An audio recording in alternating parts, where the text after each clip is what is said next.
Welcome. We're kicking off a new season of Modern Prospecting Podcast, and I am excited to have as our guest today Jon Miller, founder and CEO of Fave.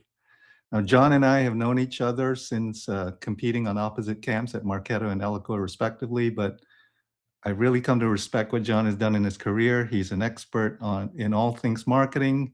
He's also a serial entrepreneur, and as I said, just recently started Fave, which we'll hear more about. So, without further ado, welcome, Jon. Thanks for being on the podcast today. And how's your week going? Well, it's a pleasure to be here, and I just appreciate the opportunity to catch up with you. And the week's going just fine. As soon as my daughter finishes her last final exam today, the whole household level stress, I'm sure, will go down. So, Yeah, I know what that's like.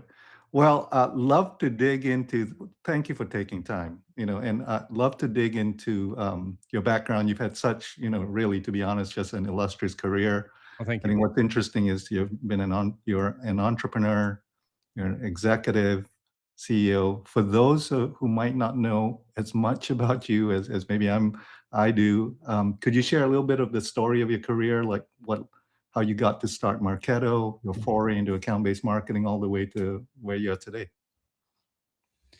Yeah, I'll give you the cliff notes. Yeah. I studied physics in college and thought I would go into academia, but all the other kids were going into consulting and banking. So I figured I would at least explore that route. I had gotten into MIT for a PhD program, but deferred them for a year and took a job in management consulting.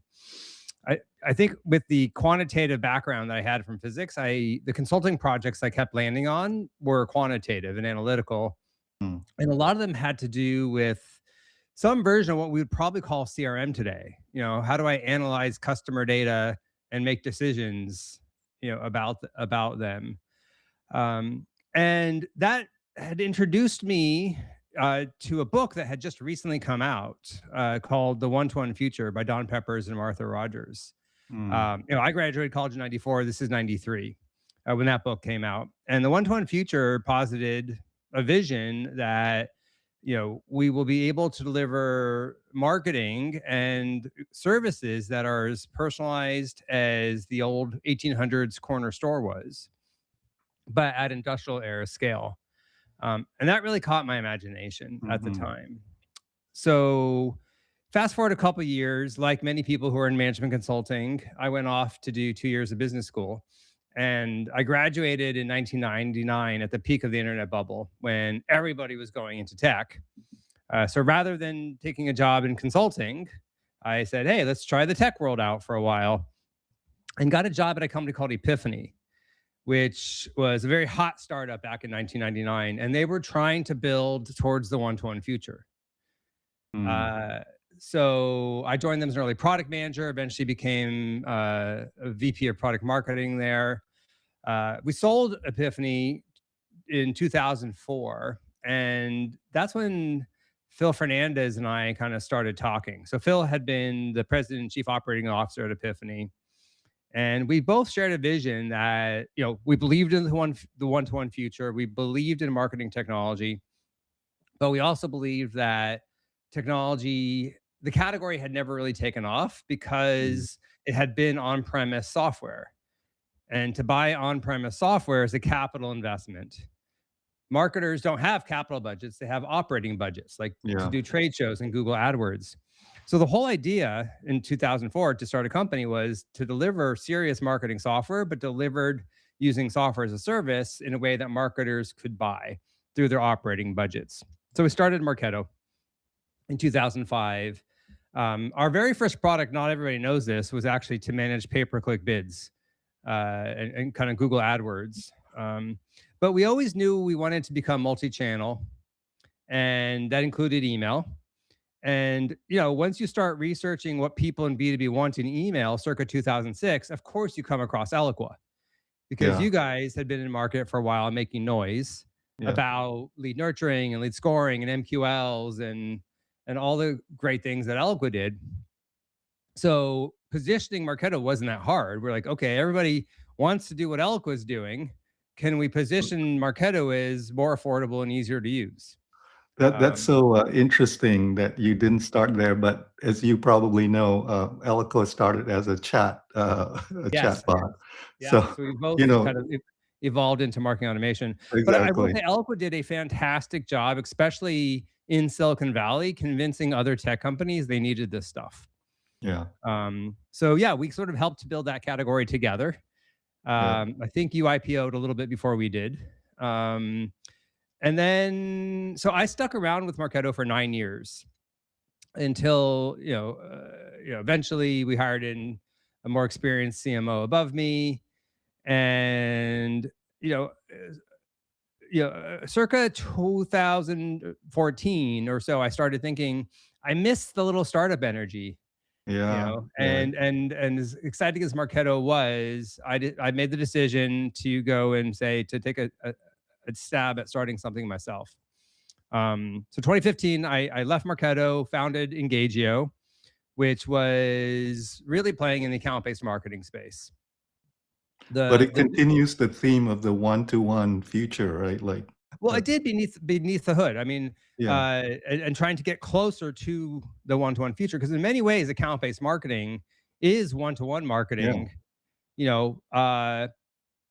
And but just kind of at specific accounts.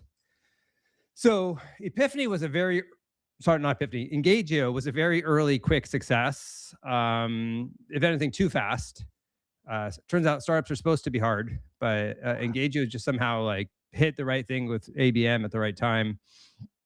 But then later on, we hit our bumps later in the journey, as opposed to early in the journey. yeah. The company did well, but I made the decision during 2020, kind of in the middle of COVID, that strategically the right thing to do was to merge with Demandbase, a much larger competitor, but our platforms were very complementary. Yeah.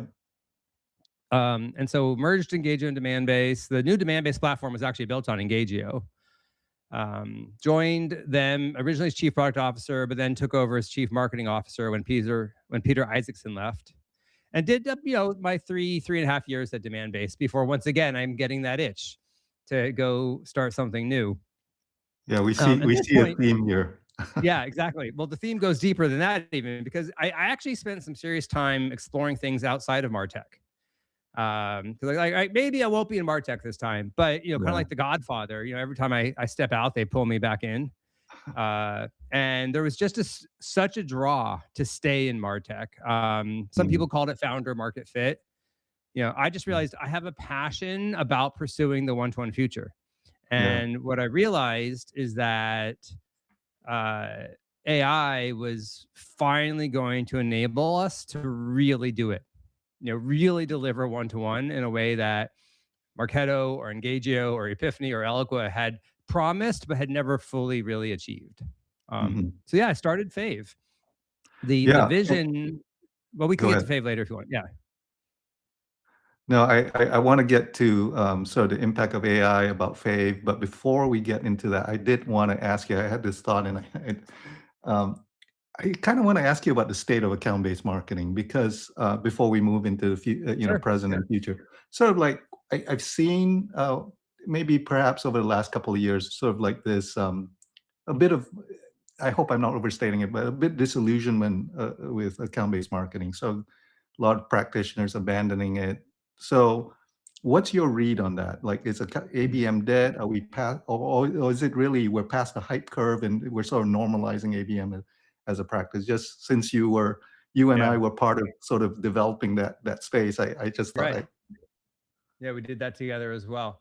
I think it's more the latter of what you said, that we're primarily past the hype curve. I sort of think it's like content marketing, right? For a yeah, while, content marketing was like the thing and the hype, but then it just becomes subsumed into this is how you do marketing.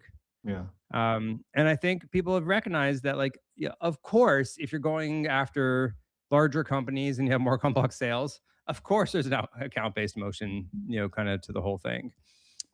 I think where the disillusionment is happening, if I'm honest, is more in the platforms than mm, in the practice. yeah, And not to throw shade at any particular vendor, but when I was at Demandbase, 6 Sense was everything, right? Everybody was talking about 6 Sense, yeah, and you could have a room of 30 CMOs, and they all were looking or using 6sense. And I think that platform in particular has seen some disillusionment happen over the last few years. It's also, I've heard people say it just the cost of the platform, the cost of running a program has just been it's just sort of ballooned. It's become Yeah, such I a mean, people spend more on 6sense than they do on Marketo, yeah, yeah, which exactly, which exactly. to me seems upside down. Yeah, yeah.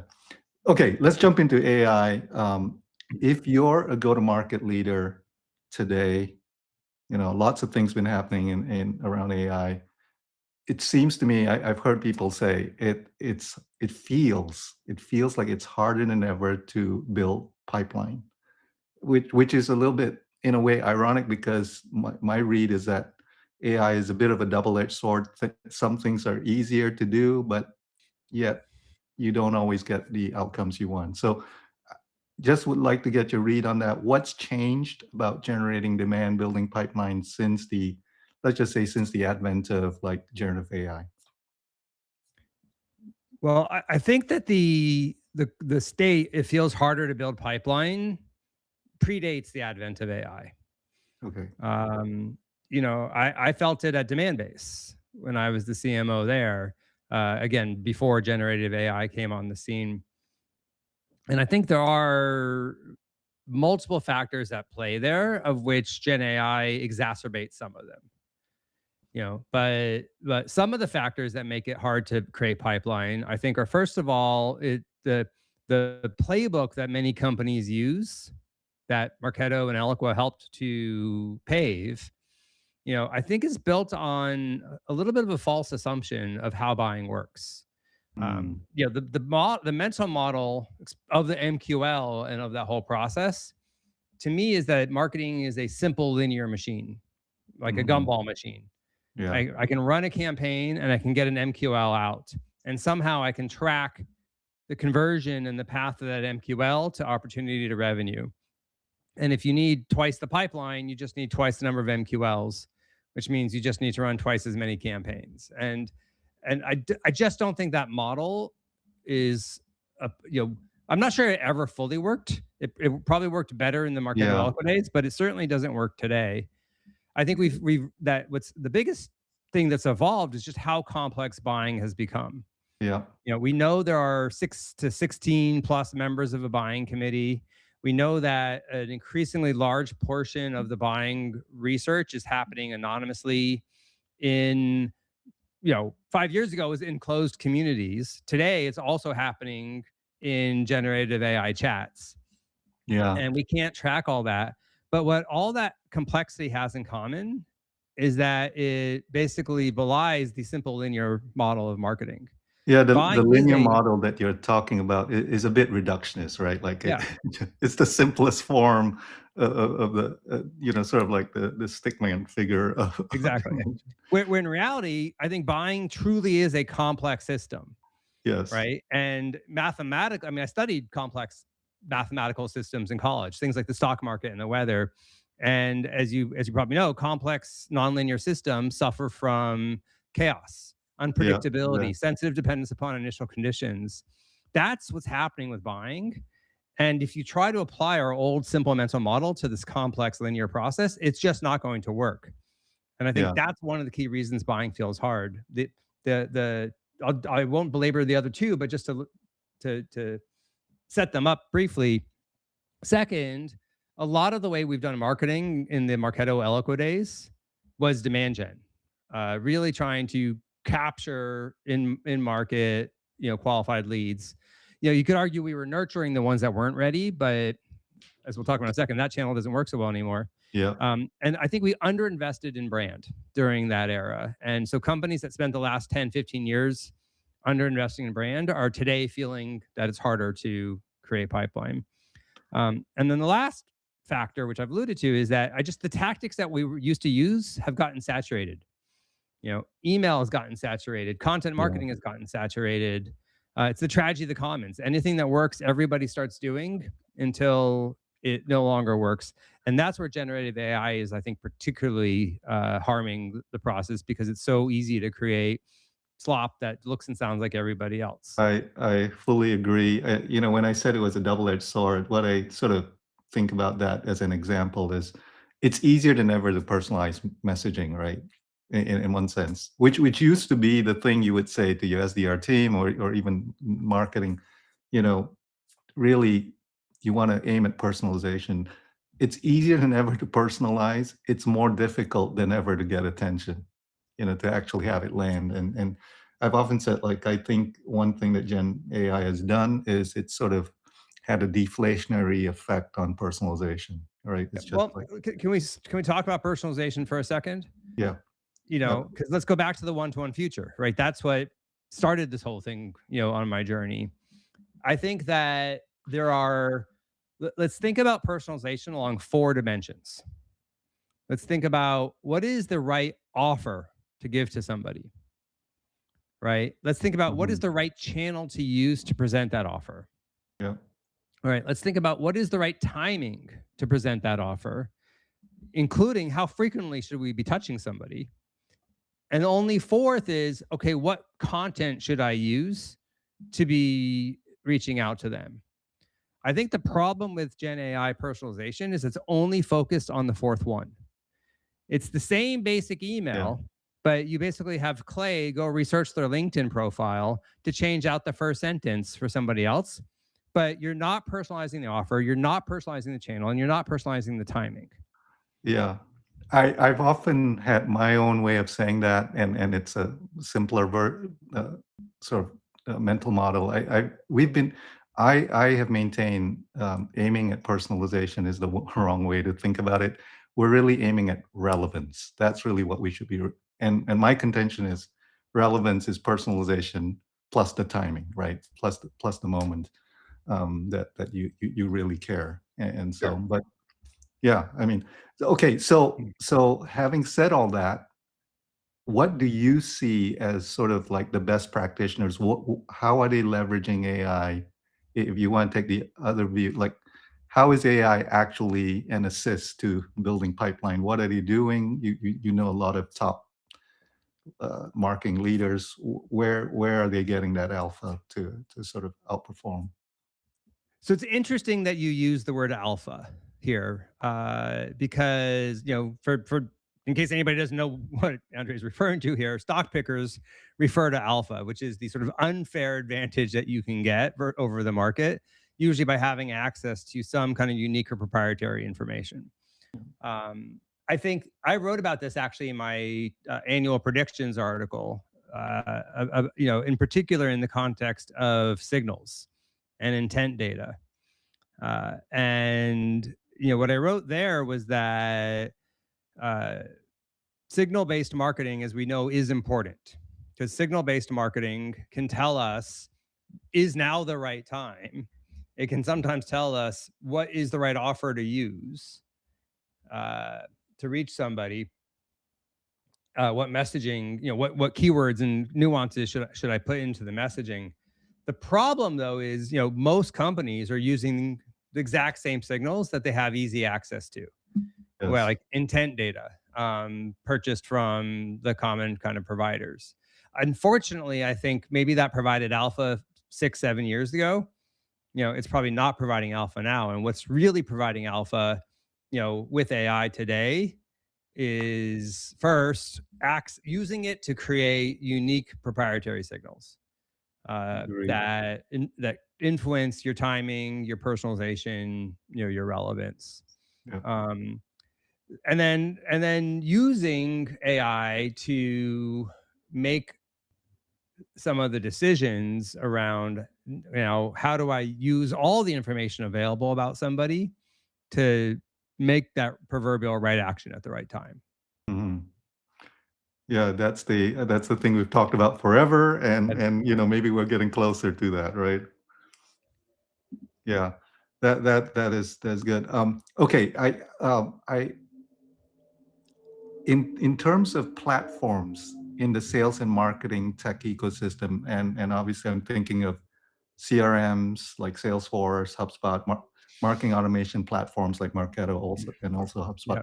How will AI impact the outlook of these systems? Like, when you look ahead, because both of us are practitioners, but we're also creators of martech. Yep. So Yep. we've had that. So I'm kind of curious, from your vantage point, do you see this as a moment where these systems that are systems of record for quite a while now, will they be replaced? Will they or will they evolve and successfully incorporate AI? What's your view on that? Yeah. I work very closely with Scott Brinker, and I think at the risk of oftentimes I'm going to say things that sounds like he says. He would say things that sounds like I say, because we talk a lot about exactly Yeah. this topic. Um, I want to talk about two main themes as I think about how this will evolve. I think the first one is maybe the more obvious and the thing that's talked about more, right? Which is, that these old systems of record, if you will, are going to probably evolve into composable systems of information and systems of context. Mhm. Some people would say that both of those things are kind of context. What do I mean by that? So let's talk about a marketing platform like a Marketo or a Fave, that I'm building now. Mhm. Um, in the old days, your only real data source was CRM, and you pulled your data, and if you're lucky, you kept the data in sync. Right. Today, we're, I think, increasingly seeing a bunch of different data sources that you want to have access to in the enterprise. But more and more companies are trying to tame that for the age of AI to create a single common data core, Mm. whether that's a warehouse, that's Snowflake or Databricks or a CDP kind of or something else. I think that the business applications like you're talking about, CRM, marketing automation, are going to evolve to becoming both consumers of that common data core, but also inputs to the common data core. I.e., a marketing platform like Fave is still going to be the place where new form fills go, where you track, visitors, what web pages somebody visits. You track email opens, all the stuff Eloqua used to call digital body language, Right. right? There still needs to be a source for that data, and that will, I think, still be a marketing automation platform. Uh, so it pushes the data to the warehouse. It reads other data, from the warehouse. Mm. That data makes a lot of sense. Context is more subtle. As these systems become agentic, we all know agents need context, otherwise they do the wrong Right. thing competently. Um, I think companies are going to be investing in, just like a common data layer, they're going to invest in a common context layer. Mm. What do I mean by that? Like, you shouldn't have to load your brand guidelines, brand.md and icp.md. Like, you shouldn't have to have all these different, context files, and you're going to and load one into Claude and one into Yeah. your marketing platform and one into your, Jasper or whatever you're using, right? There's going to be a common context layer. And whether, a marketing platform like Fave would need to be able to read from that context layer. But just Okay. like it reads data and generates data, like marketing, these other systems will also generate context, right? Every time Mhm. somebody opens an email, every time a marketer builds a campaign, right? That creates a decision trace that is information, that is context about how do we do marketing operations, what works for different customers. Mm. All those decision traces generate context, which then should get shared back into the common context layer so that other agents and other applications can also kind of refer to that.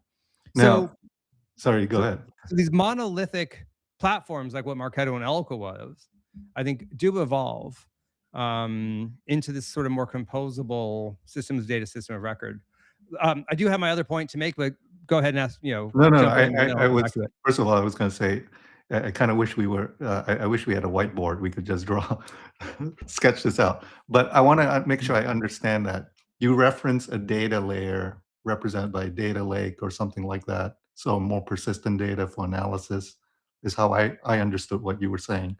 And you were saying, hey, Fave marketing, other marketing automations will both supply data but also consume consume Right. data. And then you talked about context layer, right? Yep. Which I understand um, might be supplied in sort of like the brain, the memory, the long-term memory of what your brand is. You know, where then does what is the role of a Marketo? And I'll just add to that Fave, and then maybe we can evolve into how Fave is different from Yep. Marketo. And Well, so let me give you two examples of how a marketing platform. We'll give you first example how a marketing platform might read context, and then another one about how it can create context. So reading context, first one's simple. If you're going to ask a platform to generate an email, of course it should understand your brand guidelines, who your customer is, and all that right, kind of stuff. That should be a single shared knowledge source that actually exists under like code control, right? They're like not anybody in the company should be able to just like change that markdown file anytime they want. yes, of course, yeah, Um, More subtle is something like naming conventions. Like whether we like it or not, the way a campaign gets named has mm, downstream implications for how that gets pushed into the BI tools and the attribution tools and mhm, analytics, right? That should be not a rule inside Marketo per se or Fave. That should be a centralized, piece of knowledge so that every agent that's creating campaigns for any channel is going to follow the right naming conventions. That's what I mean by consuming context.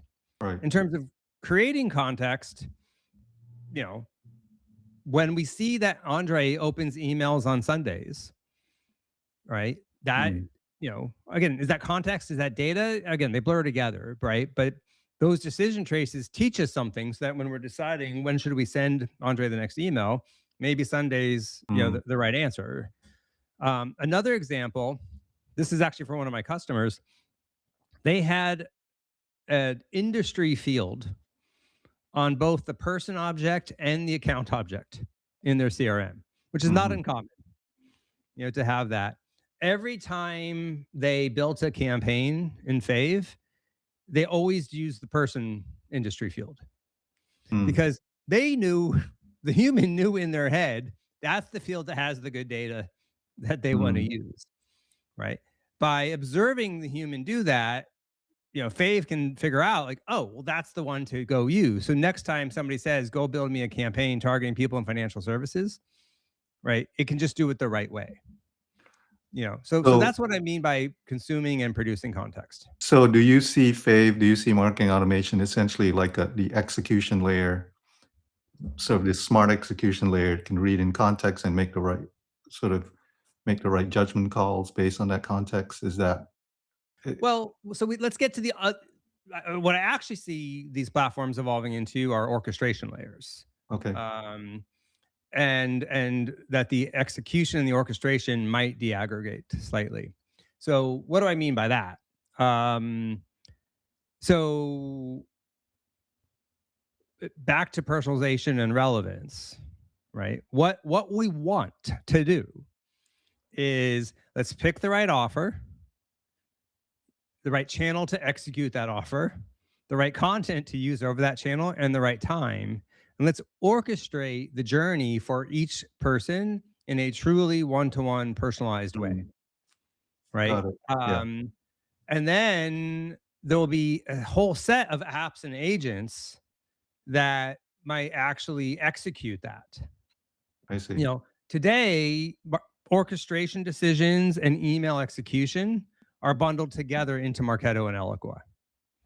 So if I'm going to sell you a product that can replace Marketo and Eloqua, I need to do both those things. I need to do orchestration and email execution. But I do believe over time, those things will be composable. Yeah, I think that's pretty clear. I mean, it's we've seen that, and I think those of us in the space saw that coming quite a while now. So that when Salesforce announced the headless CRM, it sort of yeah, at least for you and for me probably it seemed an obvious move. At least I felt. Yep. Um, I do want to get to this other point, if I may, because I yeah, think it's go actually ahead. perhaps the most profound, right? Which is, what else makes an AI business application today different from the Marketos and the Eloquas Yeah. and the CRMs of the old?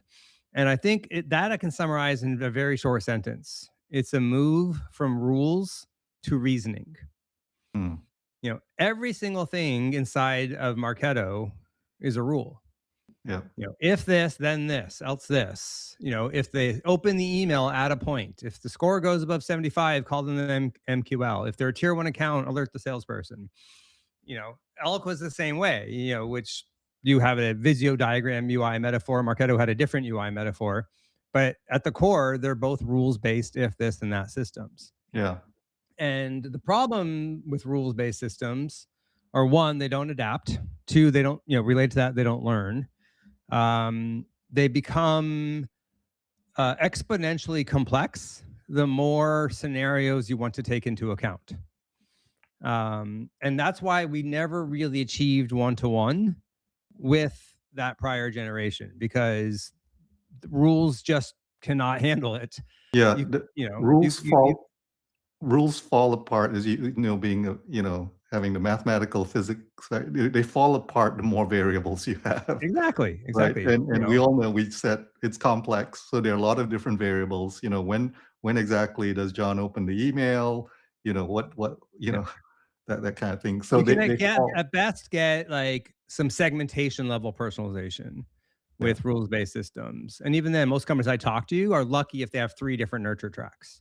yeah, yeah, Um, so, so what AI I think unlocks, the really exciting part of Gen AI is not, ooh, I can create a customized email or customized content. The really exciting part of Gen AI is I can say, what do I know about Andre? What have I learned about him, his preferences, his account? What are all the actions I could possibly take right now? yeah, And then let me think and reason, what's going to be the right thing to do that's going to be the most likely to optimize my relationship with him. yeah. Like Gen AI can actually think and reason about that in a way that's unprecedented. And I think finally really unlocks that one-to-one vision that I've been pursuing my whole career. Yeah, it's the reason it's reasoning at scale, right? It's Yeah. actually being able to say, hey, I'm reaching out to John. I can reason, I can take all the context, and I can reason the best customer Just think, journey. just think about scoring as like a very simplistic example Of of course, this, yeah, right? Like instead of add 3 points when they open the email, yeah, it's just look at everything we've done. He's done, yeah, right? What do we think this means for his likelihood to be ready to talk to sales? What persona should somebody map to, rather than if the title contains this or this or this or this or this or this? Just say, look at his LinkedIn. Which of my 4 personas does he map to? And tell me why. yeah. That's what I mean from rules to reasoning. It's Yeah, very powerful. so I take it then, that's what Fave does, right? Reasoning at scale for the customer journey, the one-to-one customer journey. Is that oversimplifying, sort of? No, I mean that's effectively right. The devil's in the details, Of course, yeah, right? Because the reality is Marketo and Eloqua are 20 plus years old. They're not getting innovation inside of Adobe or Oracle. Same for the other major platforms. They are not composable, right? So you could not buy a orchestration decision layer today, and have that somehow plug into a Marketo or an Eloqua. Like there's no closed loop, and frankly, you would be dramatically overpaying, yeah, right? So what Fave really is the AI native decisioning and orchestration and context layer, but with enough of a data layer and enough of the delivery layer that it doesn't augment Marketo or Eloqua, it replaces them. yeah, So it is that next generation platform. It also understands accounts, contacts, and buying groups natively. So it sort of, as we talked about earlier, account-based marketing should just be part of everything you do. It shouldn't be kind of this kind of whole other separate platform that you buy. yeah.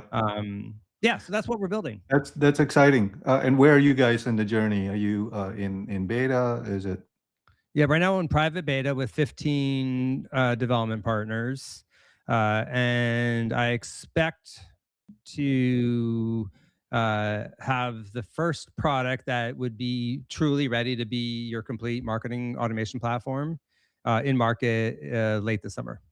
great? Good. Well, I look forward to hearing about it.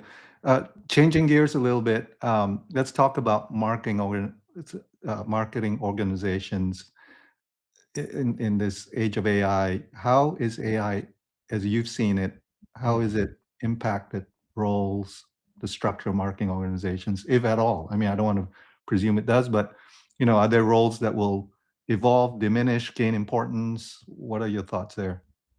Yeah, this is one of the biggest topics that come up with the B2B CMO project at the dinners we have and the community that we're creating. It's very top of mind for every Yeah. enterprise CMO. Um, I don't through those conversations, I haven't seen kind of one definitive answer of here's the org chart of the future. The one thing that I will say seems to be an emerging best practice across a bunch of the companies, is to hire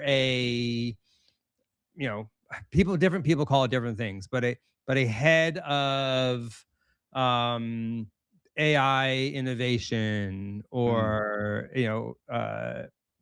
head of um, you something. I mean, some people just tie it into like rev ops or things like that, but mhm. very much a person who is the center of excellence and driving force, reporting to the CMO to drive AI adoption. And Yeah, usually that person has not come from a marketing background. I see. Okay, Um, interesting. so I think that is probably the biggest theme that I've seen. I have the other thing I'll say is I see some people experimenting with organizing their teams around the buyer's journey and customer experience as Mm, opposed to channels. yeah, Right. So rather than a digital team, a demand gen team, an events team, a comms team, they're yeah. they're more aligned to again that customer decision. So brand and demand in one team responsible for building and influencing buyers, another one that's focused on customer education, the customer experience, another one that's about driving product adoption, things like that. But again, One thing I think that's just some people are experimenting with that. One thing you didn't say, but maybe it's a little farther out, and maybe you would disagree.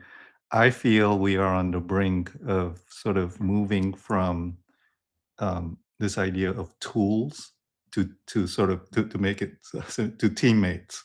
So meaning I see this idea of sort of this virtual AI uh, workforce augmenting the human workforce, and actually sort of a little bit of a mental shift as these AI agents become more, they can reason more, they can take instructions, they can handle complex tasks. It seems to me the natural sort of evolution, and not for everything, but for certain tasks, you'll just Sure. have Yeah. or I mean, no CMO I have talked to has actually like made an org chart that has, and here's my AI person, and here's the human who reports to the AI agent.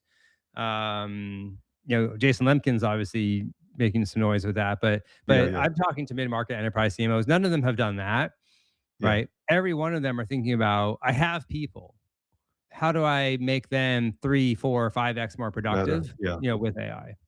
yeah, cool. Here's here's a question. You spend a lot of time with marketing leaders. I know a lot of them look to you for advice. It seems to me this is simultaneously a very exciting period, but also maybe a little bit scary and tumultuous time to be a marketing leader. What advice would you have for someone who's a CMO, VP of marketing, in terms of being successful in the present, but also setting themselves up for the future? Like, what should they be focused on right now? Um, So we actually did some research on this as part of the B2B CMO project. The research is actually available ungated on our website. Um, you know it, what the skills of the CMO of the last 20 years in the Marketo Eloqua era, I think rewarded analytical rigor, quantitative reasoning. We try to say marketing is a science, and Yeah. somebody with a physics background could be a good CMO. Um, what the research found is that the CMOs that are thriving today are, first off, really good at their first team executive relationships. Mm. They're really good at aligning with the CRO and the CFO, understanding really what's challenging their business problems of their peers, and showing how marketing can help without sounding and talking, like marketing, if you will. Yeah. Um, they're really good at uh, speaking the language of the board, and again, they know marketing has an impact, but they've gotten good at talking about that impact in a way that resonates, as opposed to sounding like, oh, you're just the marketing, fluff. Mm. They are investing in brand, right? As we said, I think we really under focused in brand in the last 15 years, and so I think how are you going to build brand and awareness in the age of AI? How do you do that when AI is a gatekeeper on a lot of your traditional tactics, Yeah. and investing in expertise and things like AEO. What's going to happen when there's AI agents in the inbox preventing our emails from getting through, things like that. Yeah. So, the skill sets evolved. It's, I think, back to maybe some softer skills uh, Right. that that may have mattered in marketing more, but in a way that prevents marketing from being seen as just the fluffy color brochures and parties. Last thing I'll say, which I should have said first, probably the single most important thing that these CMOs are doing that really helps them thrive is they represent the customer in the market, for the executive team, Mm. and they use that expertise to earn their strategic seat in the C-suite conversations. Yeah. They are the chief market officer, not the chief marketing officer. I see. It's really interesting. You said a lot of things there that I wholly agree. I've observed myself, not from your same vantage point, but the shift from just sort of marketing automation and demand gen mechanics to actually strategic brand building is something I saw, and actually I noticed it because I was seeing more and more folks that it got to a point where building a demand gen program became more commonplace. Like people knew sort of how to do it, but they realized, oh, it's really difficult to build a compelling brand identity and actually execute on that. So Yep.